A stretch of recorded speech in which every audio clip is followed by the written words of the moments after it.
Hello, welcome back to Bradow's Blockbusters. I'm Michael Bradow. I'm Jeremy Owls. And I'm Xavier Garcia. This is our review of the 2019 film Joker. It's a psychological crime drama thriller written and directed by Todd Phillips, also written by Scott Silver. 2 hours and 2 minutes long, rated R, available on Apple TV, Vudu, HBO Max, and Prime Video. With a budget of $55 million, it earned $1,072,797,850 worldwide.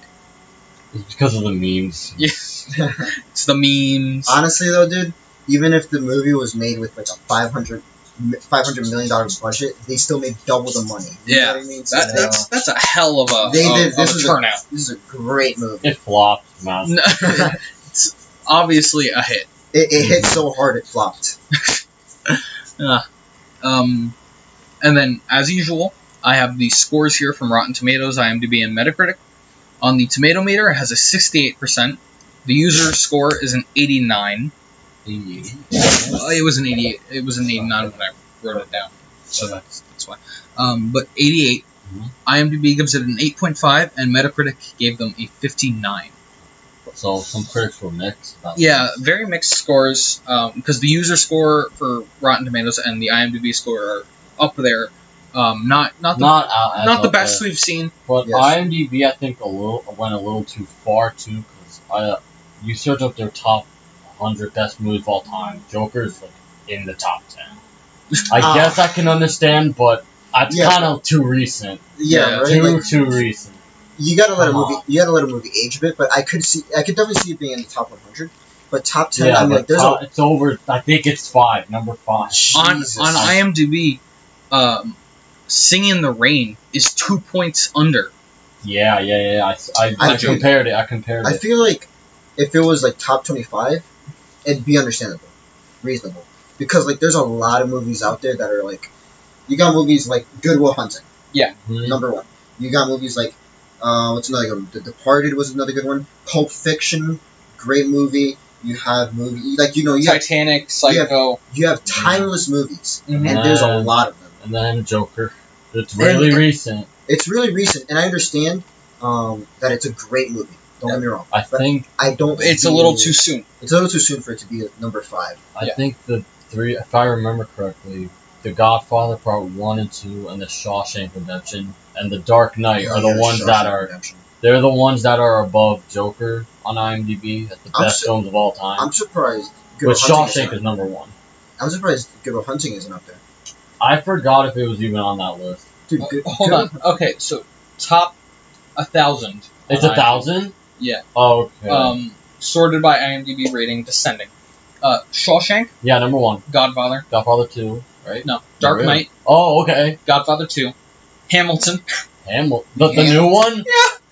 Oh my god. I think it's basing it off. Basing it off money or something like that. Well, no way. It's based off critics score. Not money. Lord of the Rings, Return of the King, Pulp Fiction, Schindler's List. I thought Joker was up there. Am I crazy? 12 Angry Men, Inception. Those are the top 10. Am I crazy? I'm scrolling. Hold on. I know, me too. I'm not seeing Joker. Am I crazy? I swear. You see Good Will Hunting? No. Am I losing my shit? I'm not. I love that movie. That's one of my favorite movies of all time. So I am a little bit biased when it comes to that.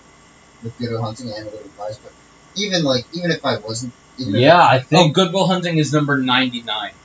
Excuse me? Oh. In the top 100. Fights? Do you want to I think... I went to a different one. I said top 100 movies bucket list. Bucket list. No,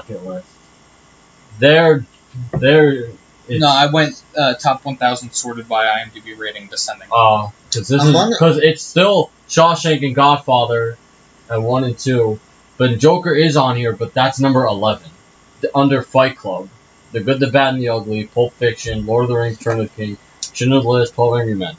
Yeah. And Dark Knight and Godfather Part 2 are still up there. Mm-hmm.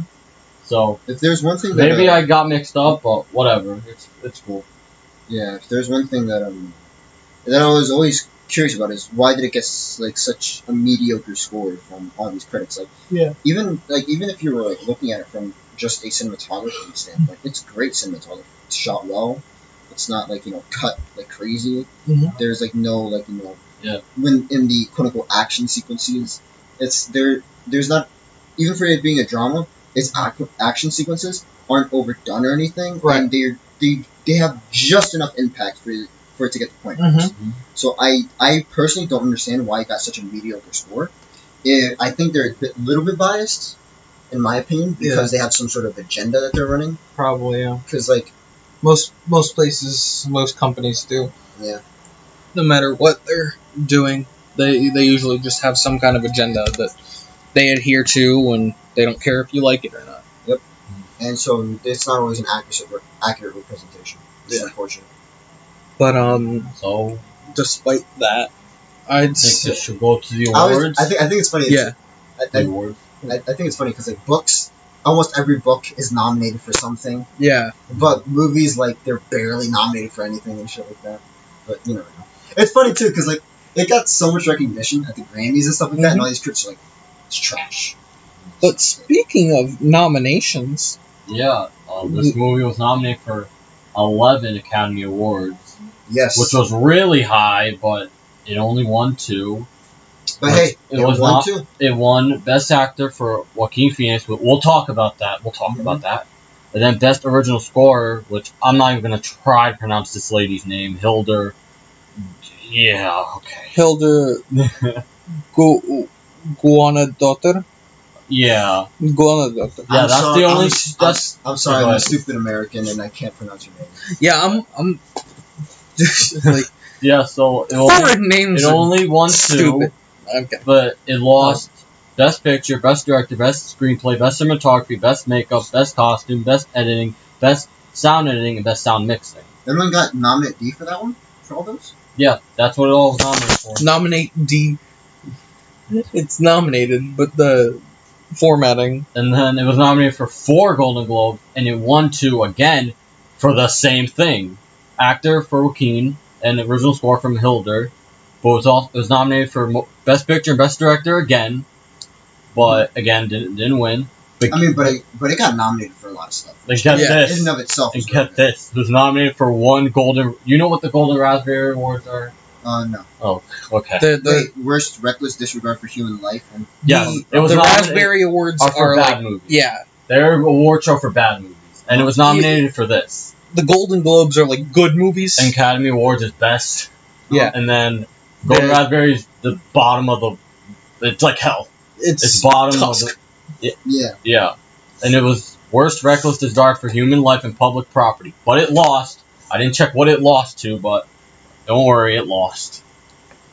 So a lot of awards, and he definitely deserved the Academy Award and the Golden Globe, which we will talk about him when we get to cast. Because I know we all want to rage about how good he was. Yeah. Did you just eat the paper? No. She tried. Oh. Alright, silly dog. My dogs eat paper a lot. They love that shit. There's some serious gourmet shit right here. Roxy, no. So moving on from awards, seeing as how you are guests, will you read us the plot? Yes. Oh, I read the plot? Yeah, you have to read the plot. Usually I do it, but since we're having guests, every time we have a guest, I have them read it. Yeah. Forever alone in the crowd, failed comedian Arthur Fleck seeks connection as he walks the streets of Gotham City. Arthur wears 2 masks. The one he paints for his day job as a clown, and the guise he projects in a futile attempt to feel like he's a part of the world around him, isolated, bullied, and disregarded by society. Fleck begins a slow descent into madness as he transforms into the criminal mastermind known as the Joker. Which that doesn't even happen until the last 30 minutes. But you know, Singing in the Rain, where the plot doesn't really become a plot until an hour in. But I feel like for this one, it works very well. Yeah. Because it takes you through his life. Yeah. And how shitty he gets treated. Which is what it exactly should be. It's exactly what an origin story should be. Mm-hmm. It should be the origin of the character, not just when they develop their persona, but what led up to them developing that persona. Yes. It's why a lot of the Batman Begins type films, like the Christopher Nolan trilogy. No, I mean like just the kind of films that like focus on Batman training to become Batman. Like that kind of shit. Begins, yeah, like something like that. It focuses on the fact that yes, his parents got shot, and he's been training to avenge their deaths and all that. So it develops him as a character before it develops the persona of Batman. And same thing here. Which is why I really like the TV show Gotham. Yeah, that's one thing. When movies try to do origin stories, they always rush through it. Not only they rush through it, they like fall off and then try to not promote, but try to like show off other things. Yeah, you know what I mean. They try to be like, oh, by the way, this happened and this happened, and then they start to steer away from what the actual premise of the movie is. This movie is all about Arthur. Yes. The only time it steers away from Arthur is at the very, very end. When it goes to Thomas and Martha. Yes. But even then, it goes straight back to Arthur. It's just a little snippet. Yeah, because it's Arthur's anarchy that caused it to happen. Shows us that it happened, because we already know that for Batman's origin, his parents die. Everyone knows that.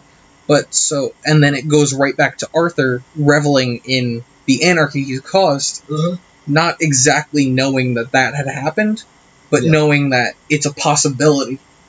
The fact that he's been so well regarded for being an anarchist in this, and I feel like it's beautiful. It's one of the best origin story films that I can put my mind to, because it fully embodies the idea of an origin film. Right. We continue. Yeah. Principal photography. That's not plot. That's just we just kind of. Why are you like this to me? You're welcome. Yeah. Yeah, we just kind of write down like fun facts. We bring like up. I. Well, yeah. Sorry, It's okay. Don't mean to take credit for your work. Jeremy does all the research for this show. Nice. Big plug. Yeah, big plug. I usually pick the movies. Jeremy does the notes. I write down the little basic stuff. I write down the basic stuff that I read off at the beginning of every review. Yeah. But other than that, that's a lot of. It's a lot of Jeremy, and I think everyone already knows what trouble Joaquin Phoenix had to go through for this damn movie. Yeah, the loss of all that weight, and the many references to even Robert De Niro's films with Taxi Driver and Kings of Comedy, which he all did with Martin Scorsese, which I said in the comedy track. He was originally supposed to direct. I think originally direct this. Not for sure, but obviously he did The Irishman. Yes. Which also went to the Academy Awards, but they didn't win any, sadly. Sorry. Sorry, Scorsese. I've yet to watch the movie, but that's because it's like hard to find a good tempo. Because that's the movie. Because from what I've like heard and from what I've interpreted, The Irishman seems like one of those movies that you need to sit down and you need to fucking pay attention. You know what I mean? You can't just put it on. That's every Scorsese film. Every movie he makes. Yeah, because like a lot of movies, because there's movies where you can just like turn it on, like for example, have it on for background. Yeah, the Avengers, perfect example. Just fucking turn it on, just sit back and just turn your brain off, and you'll be able to understand. Yeah. That's another thing I love about doing this show is I struggle to find time to watch movies sometimes, but knowing that I have the set time every week, Jeremy comes over, the two of us sit down, we shut down, we watch a movie, we talk about it, fucking around, we make jokes, we really fucked our jokes. From me more. Yeah. I will be existing a bit more. Be aware. I did not know that. I knew it took place in like New York City. Yeah. Or like photography. I mean. Yeah. I didn't know it was also in Jersey City and Newark. That's fucking insane. My friend, the fact that it was so close to us. A kid I played baseball with, his dad witnessed it being filmed, I think, in Newark, and I was so pissed. Like, damn, like I wish I could have been there. In Newark, I would have like oh man, I feel hard. I hate that. Yeah. Mr. De Niro, put me in your next film. Fun fact: Alec Baldwin was in talks to play Thomas Wayne, but dropped out a day after being announced in the role due to scheduling conflicts. Yeah, Alec Baldwin. Alec Baldwin. Like, let's not talk about. We shit on him so much. The Cat in the Hat, Beetlejuice. That's it. Just sometimes. Well, the Boss Baby. We didn't watch that. I know, but I know. he was in it. Yeah, I know. Since you want to talk about cast members, Yeah, I see. now we can finally go off about the legend who played Joker and definitely deserved that Academy Award. Yes, River Phoenix's brother. River Phoenix, rest in peace. Rest in peace, River Phoenix. Yeah. Joaquin Phoenix. Oh, dude, honestly, even though people probably only know Joaquin Phoenix for the Joker, I've known him for Gladiator. Yeah, Gladiator. I've known Her. All of his movies that he's in, he always delivers an amazing performance. Brother Bear, yes. I was surprised to learn that he was in Brother Bear. I was like, no. He was in 8mm with Nicolas Cage, and with Joel Schumacher directed that, and he recently just passed. Yeah. He was in Signs with Mel Gibson and M. Night Shyamalan. Ew. Clay Pigeons. M. Night Shyamalan. Dude. But Signs was good. I think Signs was good. You know what's funny though? Everyone's like, "Oh yeah, I love M. Night Shyamalan." Really? You love the movie The Devil? You love that movie? Yeah. If no one watched that movie, pretty much the basis is that there are these 5 people stuck in an elevator, and the devil is with them, and the devil's killing one of them, killing them off one by one. Oh, I think I watched that in the English class once. Yeah, and at the very end, it's shown that spoilers, just so you know, spoilers. If you haven't watched the movie, it's an old-ass movie though. It's not a good movie, so even if I told you to go watch it, don't watch it. Pretty much what happens at the end is the old lady is the devil, and you never see it coming. But that's the thing, you never see it coming. Like, there's no foreshadowing, there's no hints, there's no nothing. Yeah, no, it's literally just fucking Shyamalan movies are all plot twist. Yeah, and don't get me wrong, there's no beauty to his plot twist. It's just plot twist for the sake of plot twist. And it's just a dumbass thing that was added. Like, oh, so she's the devil. It's great. Yeah. Way to fucking at least. You didn't even say anything. You know what I mean? Like, there was nothing in there for us to indicate that. Oh, yeah, she's the one. I can appreciate a plot twist. Yes. As much as the next guy, but there has to be fucking seeds to it. There has to. It shouldn't be, oh, this is gonna happen, but it also shouldn't be, what the fuck? Where did that come from? Mm-hmm. Which is I haven't watched a lot of Shyamalan movies, but I know that about him, and I just don't like. I think for just M. Night Shyamalan, I think the ones that are only worth taking a look, obviously The Sixth Sense. Yeah. Besides The Sixth Sense, Signs or The Visit. I think that's it. There's another movie. Hold on. Oh. And he didn't direct The Devil. He helped it. I think he produced. But he didn't direct it. Hold on. There's I believe. Oh, where was it? Which movie was it? The Prestige. The Prestige. That was another movie that had like one of the best plot twists. Mm-hmm. It wasn't the best movie or anything, but it had really good plot twists. If you have a chance, watch The Prestige. Really good plot twist. Oh man. Well, I say, since we already got off topic of Joaquin, let's actually talk about his performance. He did such a good job portraying Arthur with the mental instability, the problems that someone with a mental illness faces. Yeah. The social commentary, despite that not being the entire point of the movie, the fact that it's there and he helps push it along is wonderful.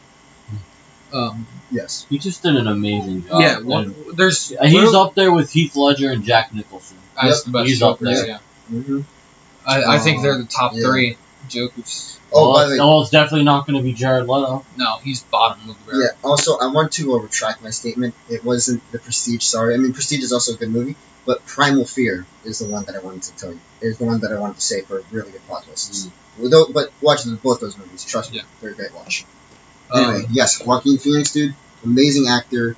I really hope he does more movies in the future. Yeah. I'd love to see him amazing do more job movies. in this film. Rest in peace to River Phoenix. I know that he dedicates every performance to River. Yeah, because he gave up. Joaquin gave up acting, and then River showed him Raging Bull, a Robert De Niro film. Yeah, and little did he know he would actually work with him in the future. He showed him, and he never said. He told him, "Don't give up on acting." So, yeah.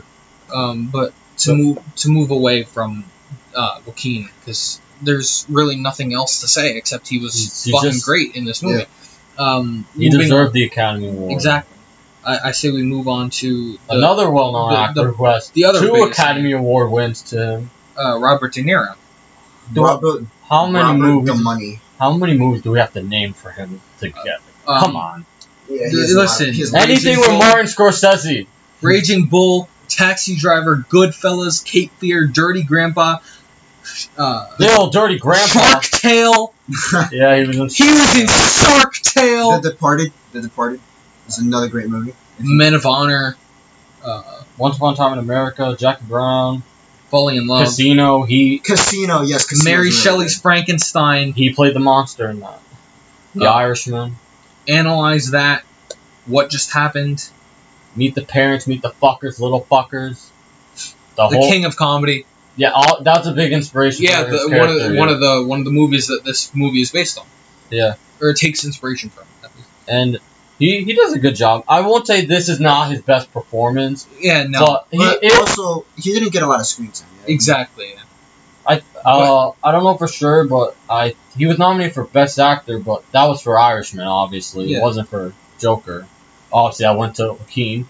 Mm-hmm. But here, he does a good job, but obviously it's not his best performance. That's either his old work.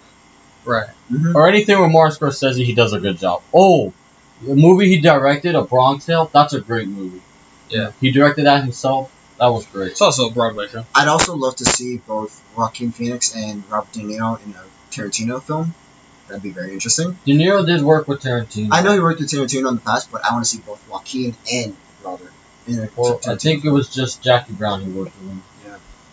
But I think Joaquin and De Niro did not get along at first. Yeah, I did hear about them not getting along because apparently De Niro sticks very close to the script and stuff like that. And Joaquin wants to improvise. He's very... Which, honestly, that's great. But they're fine now. Yeah, obviously. they're fine. Yeah. But I feel like having someone who's willing to take those risks of going off scripts and stuff like that. Mm-hmm. Truly, we need more actors like that. Right. Other than that, he did. Yeah, he did. Yeah, not his best, but it's not his best work, but it is good work that he does. He's always good. Yeah. He's always. So moving on from De Niro, next person you have written down in the notes is Zazie Beetz. Which I already know her for Deadpool 2 and this. Yeah. That's it. Those are like the 2 biggest movies that she has under her belt. And then again, they're both sort of Marvel / this is DC. They're both comic related. Yeah. She's also supposed to be in the movie Extinct. What is that one about? I don't know, but it was supposed to come out this year. I don't think it did. The poster has COVID 2 The poster has 2 rats shaped like donuts. Okay. One that looks scared and one that looks happy. Nice. What is that supposed to be like? The faces of one being sad and one being happy. Like comedy tragedy. Yeah. I don't know.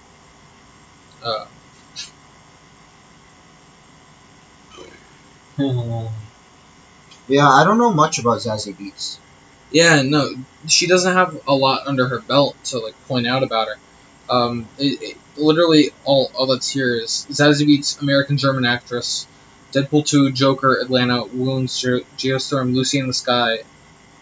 I've never heard of any of this shit except for Joker and Deadpool 2. Yeah, pretty much it.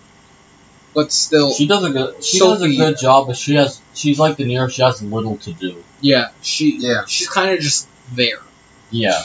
Yeah, because she's just there. I understand why some people are just like, oh, why didn't these people get more screen time? But you gotta understand, it's the Joker. Yes, it's a movie about the Joker. So unfortunately, that's how things go. But they did good in their own rights. Mm-hmm.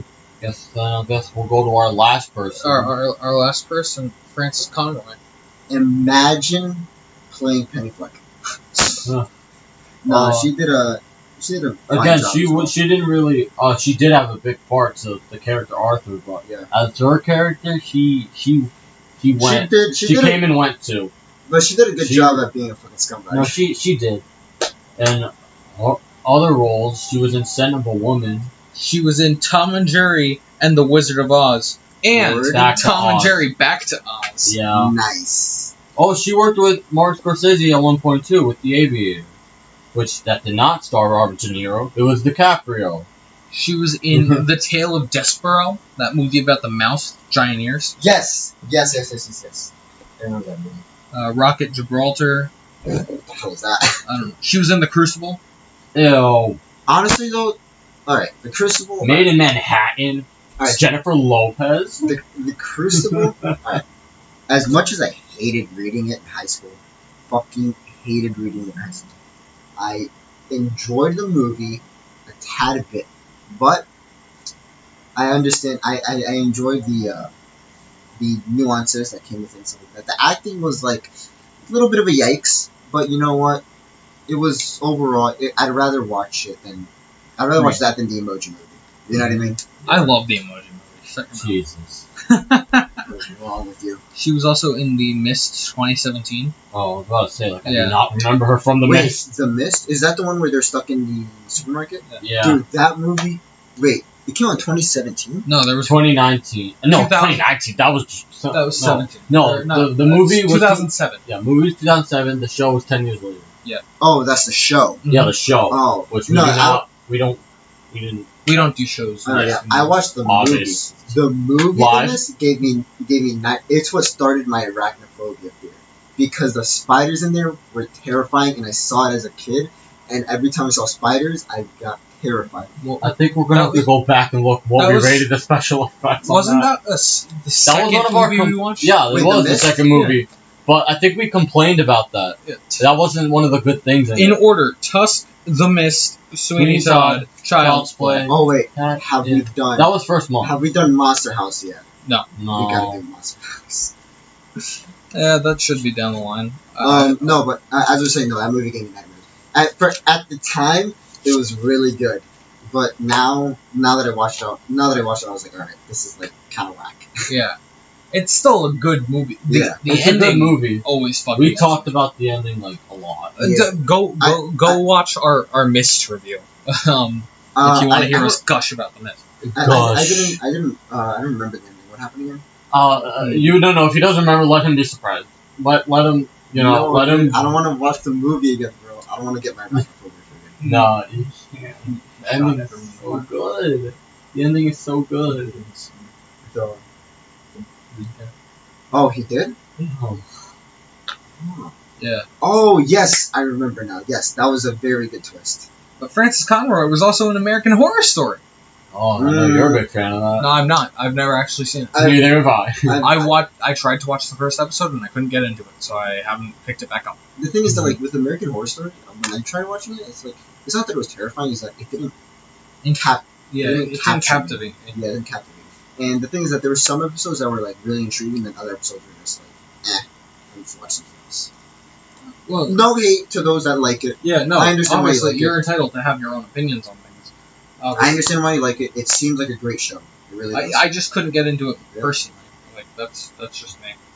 But other than that, I feel like all the actors and actresses that we've mentioned, and the ones that we didn't, all just fucking good jobs all around. I feel like, but other than Phoenix, I feel like they're all okay. They're all good performances. Yeah, but obviously Phoenix stole the show. He put a lot more 100%. He put a lot more into it, so you get a lot more out of it. Yeah. So we're entitled to our own opinions. Exactly. Right? And we're entitled. And that means everyone's entitled. And then that means we transfer to our score or grading. Grading. How do letter grades? We're doing the letters of the alphabet. A, B, C, D, F. Alright. I'm just gonna E. I'm gonna give it. Hold on. Wait a minute now. We have to slow our roll here.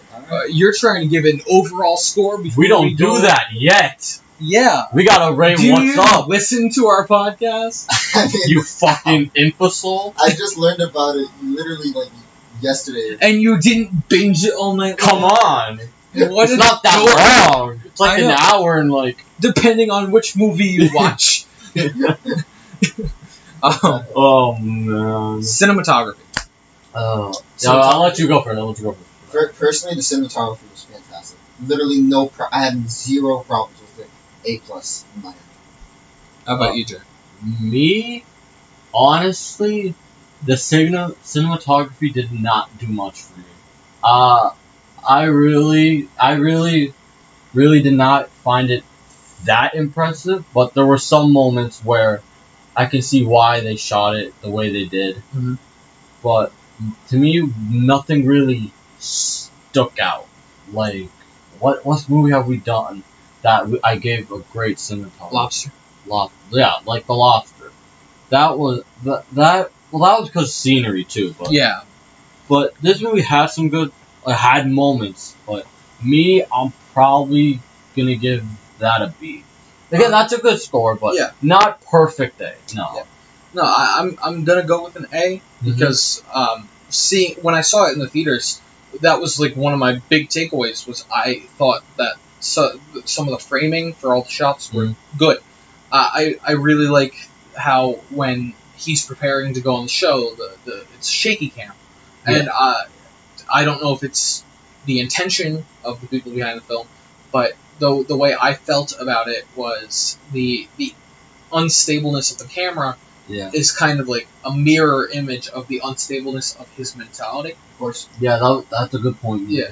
I appreciate steady shots too, like when he puts himself in the fridge and the camera does not move at all. Yeah. Yeah, like those moments. Yeah, I appreciate moments like you don't that. follow him. You just sit there like you're witnessing this happening if you're in the room. Exactly. One of the main things that did for me, personally, was when the reason why I liked it so much, because when it was shot, it shows the parallels between the rich and the poor, and it shows how it is when we're how the poor live, which is like when I was I didn't always live. I always moved around when I was a kid. You know what I mean? Yeah. So for me, it stuck out a lot more because I understood, like, oh yeah, this looks very normal to me when I was a kid because, I used to live in the ghetto. Right? It's unfortunate, but it's how it was. So I came to appreciate it that much more. And when he went to, like, the ritzy areas, and I was like, yeah, I've also seen some of these places as well.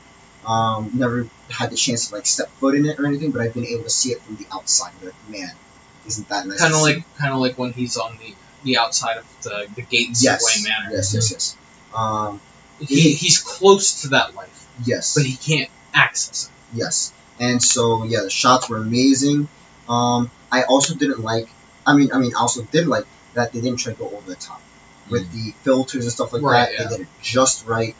There wasn't no over filters, but there was filters when it mattered. Yeah.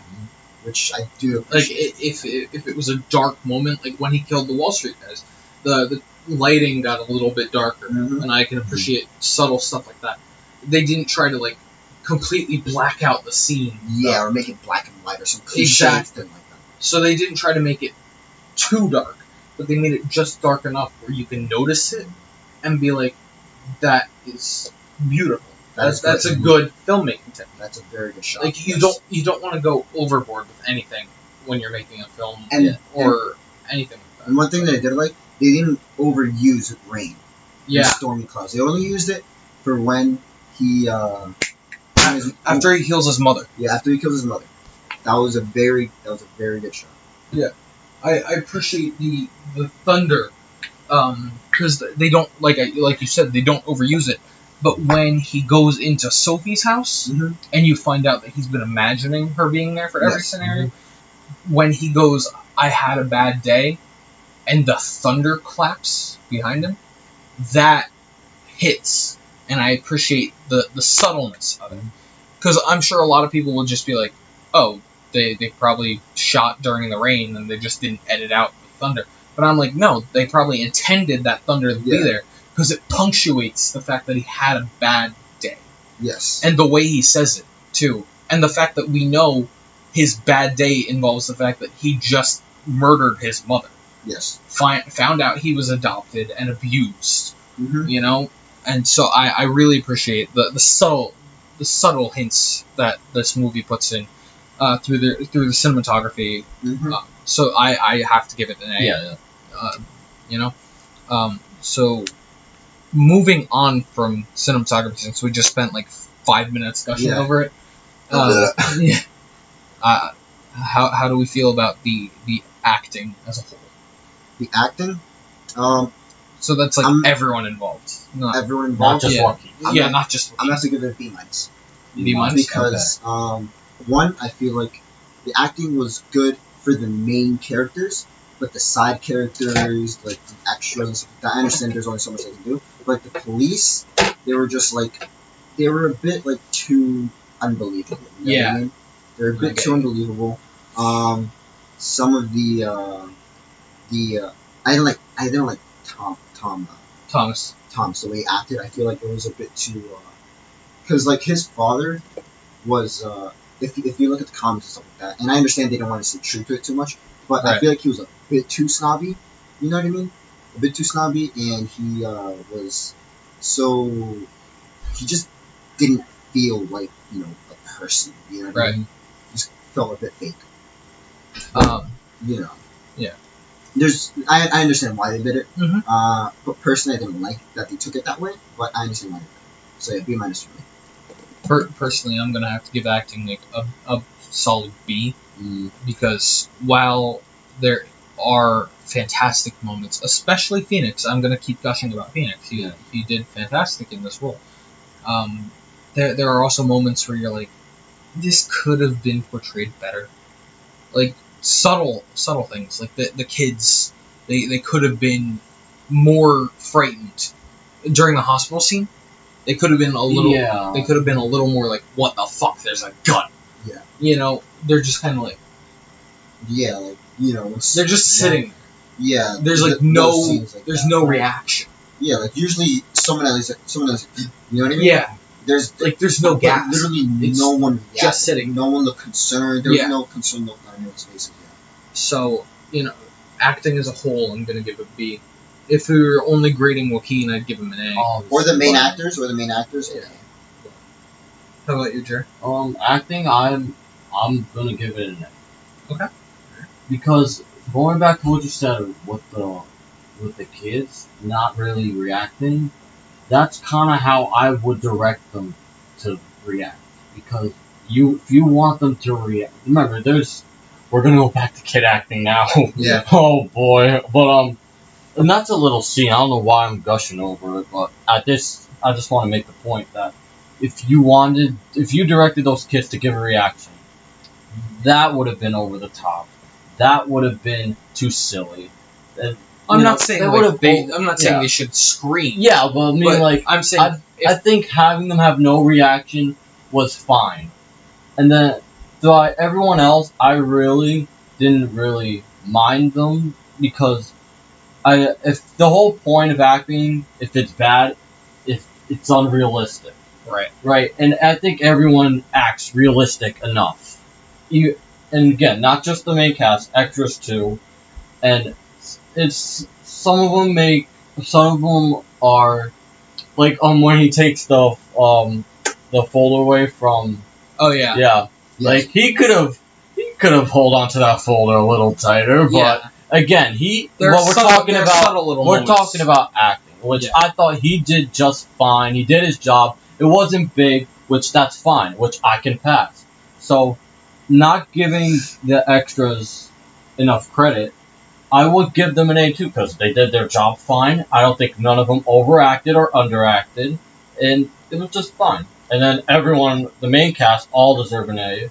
Especially for Joaquin, come on. Bro, that means there's an S for S class. Yeah. Yeah, and then, acting for me, it's just an A. Fair enough. Segueing on? Yeah. I'm thinking about the comedy.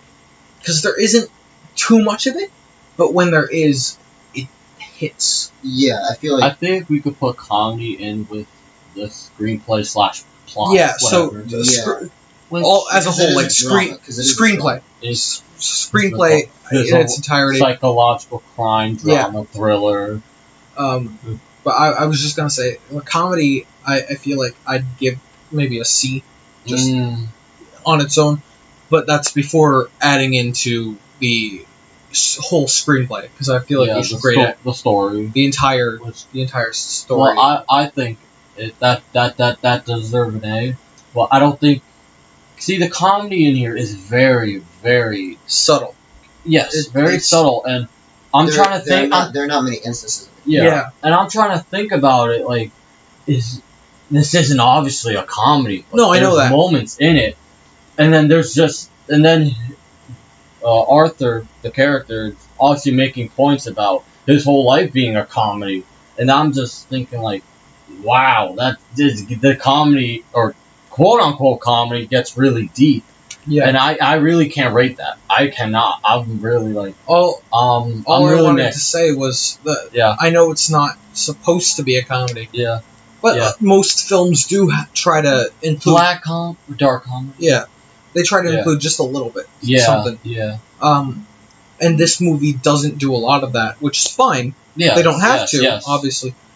But, so as a whole, comedy, since it's not there, would definitely be like an F or something like that. Mm-hmm. Not because they don't do it well, but because it's just not there. It's not... I don't think should be I'm not saying it should be there, but I'm saying, like, say we had a... Because we never have a set few things we grade on. We make them up as we go. Yeah. But say we had a set list, and one of the things on our list, no matter the movie, was comedy. Yeah. I'd give it an F for that. Yeah. But the instances where it does comedy. The thing that would make me bump it up to a C is the one scene when he kills Randall. Yes. Yeah. And Gary can't get out of the fucking apartment. That was a good scene. I'm telling you, when they comedy finally hits, it's done well. It's not the overarching. Yeah, I'm saying. I know what you're trying to say. It's saying when it wants to be funny, it is. Yeah. And then obviously it's not trying to be funny. Yeah. And again, it's not a comedy. Exactly. But when it wants to be funny, it does. It does become funny, and that works in with the whole screenplay and the story. Yeah. And if that's the case and it works all together, then an A for me. So altogether, as a screenplay, an A. I'd give it an A as well. Yeah, screenplay definitely an A. Because the screenplay, the turmoil that Arthur faces daily, his condition, the fact that it fucks up so many things for him, you know, like just the fact that the lady on the bus was a bitch. The fact that the guys on the subway started attacking him just because he couldn't help himself, you know. And even when he tried to explain himself, they don't want to hear it. Yeah, like he was reaching for his card and they beat the shit out of him, you know. It's like, so the screenplay as a whole, definitely an A. Yeah. Because it like I keep going back to the idea of it had the social commentary. Yep. And the social commentary really builds it up a little. Yeah, people. You know what I mean? Yeah, and the thing is that people always see, oh yes, the rich versus the poor, and the politicians versus the regular people. But that's not the only thing it mentioned. It's also the poor people versus the poor people. Yeah. Yeah. Because just because like sure all these rich people doing bad stuff, but also poor people are assholes to other poor people. Yeah. Like we rob. You want to get a lot. You want to get a leg up. It's like the kids in the beginning. They have no reason to pick on Arthur. They just did. Other than they are also from a low-income neighborhood, just like he is. And so the only thing they can do to entertain themselves is harass people. And he just happened to be... with that person that they harassed. You know, so I feel like screenplay definitely is an A altogether. So. Well, obviously I'm going by what it was nominated for. Yeah. We can't... Obviously, it was for... There was makeup, there was costume design, there was editing. Which those are fine, but the thing I want to talk about next is the music. That's what I was going to bring up next. Yeah, the music. Because again, costume, editing, and makeup, those are that's not a lot to talk about, but it's fine. But we're talking about the main things that we to quickly quickly all three of those, because I'm giving them all the same score. A. As a whole, I'm giving it all an A. Yeah, me too. Because I feel like the editing choices were good, the costumes were fantastic. This is 81, they did good. The 81 outfits, you can see that. Yeah, the freaking... I don't know if they're real porn movies or not, but the fake porn movies. Ace in the Hole. Yeah, let's review Ace in the Hole. I'll see if it's real. But, yeah, music. So music, or score, whatever. The points at which it is used, because it's throughout the entire movie, obviously, but the subtleness of it, because you don't even notice it half the time. Yeah, because it's blended in so well. It's blended in perfectly. You think, oh, this is just life around here. Yeah. And then when the music actually does pick up at points like the bathroom ballet, or whenever That's Life starts playing, or whenever he gets ready. My Name is Carnival, or Rock and Roll Part 2. Yeah. Those really amp up everything that's going on, and they really accentuate just how he's feeling at the moment. Because My Name is Carnival, he's like, this shit's fucking insane. Why? He's like, who would be named Carnival? That's fucking crazy. Because he says that right after, and he's like, who the fuck would be named Carnival? That's insane. Yeah. But he's like, at the same time, I feel insane because I got treated like shit for shit that I didn't do. Yeah. So that fits Rock and Roll Part 2, despite being written by a pedophile. Okay. And the fact that whenever it's played in a movie or something, that guy gets money. Despite that, it really hypes up the fact that he's excited to be able to go on the Murray Franklin show. Even though Murray, his hero, picks on him, he's like, I'm getting to meet my hero, whether he treated me like shit or not. I'm going on his show, and I can give out my side of the story. Yes. The music just accentuates everything. And I think it's good at some points the music plays at disturbing moments, like in the bathroom. And then at the end with, what's it called? That's Life. That's Life. Well, it's not a happy moment because he's freaking in a... When he has the bloodstained shoes, right? Exactly. It plays at disturbing moments where it works. It works in a film like this. That's Life is such a happy song about how, like, no matter what goes on, that's just what life is, You're going to take each day as it comes, you're going to make it your own, and then it's playing as he walks away with blood all over his shoes. And you're like, is his life just now murder and crime and going crazy? He's insane. He's officially insane.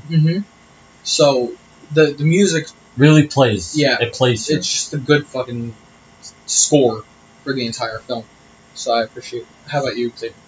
For me, I enjoyed the music. A lot of the music, I will admit, I didn't know. The only one I knew was Rock and Roll Part 2. But that's only because everyone plays it at pep rallies. Yeah, at least football games. For where we went to high school. They always played it at the pep rallies, football games, everywhere they played it. So I know. So it got killed for me in that sense, but here in this movie, I liked it. I searched up a lot of the music, and I searched up the entire soundtrack, and I loved all of it. Truly well played. The cue, it was toned up and toned down at the perfect moments. Yeah. It wasn't overdone. There wasn't it wasn't always in your fucking ear. A lot of movies have this issue where the music just has to be in your fucking ear. It's louder than the dialogue at some points, and so it's impossible to hear. But this movie only amps up the volume of the music when shit is silent. Yes. And it doesn't amp it up too much either. Yeah, it keeps it at a good level. The woman who scored this, Hilder, again, not gonna pronounce her last name. Whatever her last name is. She composed the main theme, like you said, the Joker theme. It's gonna play. It's obviously not a lyric song. It's just a score, and she deserved that. She won a Academy Award and a Golden Globe. The original music too is just fucking good. She did because it fully underscores. She created a dementing theme for this fucked up movie. Yeah, and again, she deserved it. A for me. Yeah, for me as well. So overall, I think now it's just the overall score. So overall for this film, Xavier, A-. It would be an A or an A+, but for me, the acting on some of the characters just wasn't to my tastes. That's just a personal thing. But other than that, an A- definitely. Like go 4.8 or 4.9. Yeah, out of 5. Me, I don't do minus or pluses. You don't? Yeah, no, I don't. Yeah, so he's very punctual about that. I just give it an A. Perfect. It's a great movie. Joaquin deserved it for acting. The music for the Hilder, that's her name. Mm-hmm. She deserved it. Everything in this film almost is a great. It's perfect, almost perfect. Again, cinematography wasn't for me. Right. Nothing really stuck out to me, but still a great movie. I think it's worth a watch. It's probably one of the best Jokers you're ever gonna see. Yeah. Mm-hmm. Yep. I have to agree with you for an A. Mm. Because it's a very solid movie. I remember after we saw it at the theater, we sat there for, half an hour waiting for your brother to pick us up, and we just sat there and talked about it the entire time. Yeah. Oh, and by the way, good Mikey and I watched it the day it premiered. Yeah, we saw it in theaters the day it premiered. Yeah, pretty much. But we sat there and we talked about it and how good it was and how fresh of a take it was on the Joker. Yeah. Mm-hmm. And so this movie, I had a lot of, despite only seeing it last year when it came out, I had nostalgia for it in a sense, because I haven't watched it since. Yeah. But watching it today, I remembered just how much I enjoyed it. Yeah. But then I was also able to sit back and look. That's a weak point. Yeah. For me, personally. But so as a whole, I'm giving it an A. Mm-hmm. But it was just it's a good movie nonetheless. It's definitely one to check out. Yeah. Especially if you're a DC fan, you know. And this is Todd Phillips who directed it. He directed comedy like Road Trip, Old School, The Hangover trilogy, War Dogs, and he produced Project X and the new A Star Is Born. So I mean, from a guy that comes off a lot of comedy, he really hit it really well with this. Yeah. Yeah. Coming off comedy and then coming to a psychological thriller. Yeah. He really did a good job. Damn good job. I don't get how when someone like directs like comedy and then they go for something serious and boom, all right, you're in, you're gonna win some awards, you're nominated, go. Yeah. Like that must be such a good feeling. Mm-hmm. Yeah. It's like but props to Philip. What's it called? I know Kevin Smith for some of his more funny movies. Yeah. You know. Don't just touch. No. Zach and Miri. Yeah, Zach and Miri. Clerks. Chasing Amy. Yeah, more of his more comedic movies. Yeah. But then one of my favorite movies is the anthology movie Holidays, where he directed the Halloween segment, and that it is comedic, his segment, but it's interesting to see him shift to a more dark horror. A more horror dark premise. Yeah, so basically, it's interesting to see director shift to its shift out of its thing. Where like Scorsese, he's mostly crime and drama, and then he directed Hugo, which was a family family movie. I love Hugo. So that's a nice shift for him. Yeah, Spielberg, he does I think Spielberg's done everything, so we can't really do Spielberg justice. Mm-hmm. But yeah, I like it when directors shift from their stuff from their normalcy, and then he made it to the Academy Awards. Oh, by the way, there's a little. I read something which is pretty funny. Pretty much, it was some woman that got mad because all the men directors and stuff like that, you know, there's movies and stuff like that, because there's a patriarchy and everything. I'm like, but there's plenty of women that make great movies. Like The Matrix. Fucking love The Matrix. They were technically brothers at the time, but okay, I understand. They're both women, but at the time they were brothers. They were brothers. Movie, they identified as Matrix. What was another movie? There's another movie as well. Oh, what was the movie? Hold on. There's a few movies that I can't. I know that I remember seeing. Penny Marshall's a good female director. She passed, but yeah, she directed a League of Their Own. She was a good female director. The Babadook. Yes, was directed by a woman. Greta. She was nominated for Little Woman and Lady Bird. Oh, yeah. Okay. I don't know her last name, but Greta. American Psycho, directed by American Psycho. Yes. Frozen was directed by husband and wife. Personally, they're husband and wife. Oh, I did not know that. I believe they are. I know it was a woman and a guy, but I didn't know they were all married. The Secret Garden. Yes, that was a woman director. So women, it's not the fact that men rule the world. Yeah. Yes. Like, yes, men. I know men. Back then, the three of us as men can't really acknowledge the fact that women go through so much suffering. Yeah. Because we don't experience it. Like back then, completely understandable. There's a bunch of turmoil. But I feel like today, everyone has, everyone can have a good foot into stuff. Well, for some, it's going to be a little bit harder. It's not like it's insanely impossible. You know what I mean? Yeah. And like the female directors do get their recognition because like there are movies out there that are fantastic. But unfortunately, there are also other movies out there that aren't that good. And it's unfortunate, but it's just the truth. Like The Hurt Locker, I love that movie. If you guys saw that movie, I've heard of it. Yeah, it's a good war movie. It's about another film directed by a woman that I know of. Boys Don't Cry. Boys Don't Cry. Yes. Yeah. What's it called? Hilary Swank's breakout role, right? Yeah, it was Boys Don't Cry. That was her breakout role. Yeah. Sorry, I'm just looking through a list. No, it's okay. It's female-directed movies. We really got off topic with Joker. Yeah. I mean, but like, you know, it happens, you know? It just happens when we love watching movies and stuff like that. Yeah. You get to take a look at just how much goes into making movies and, you know, everything behind it. I appreciate all of that kind of stuff. So wrapping it up, I'd say just as a whole, Joker's a good movie. It's something you should check out. It's Not, great. yeah, it's a great movie. It's not the greatest movie of all time. No. Not by any means. But it's definitely not bad. It's a great watch. It's a great watch. If you haven't seen it, check it out. If you're watching this before the commentary track comes up, feel free to check it out beforehand, or wait until the commentary track comes up, watch it with that. You know, it's a lot of fun.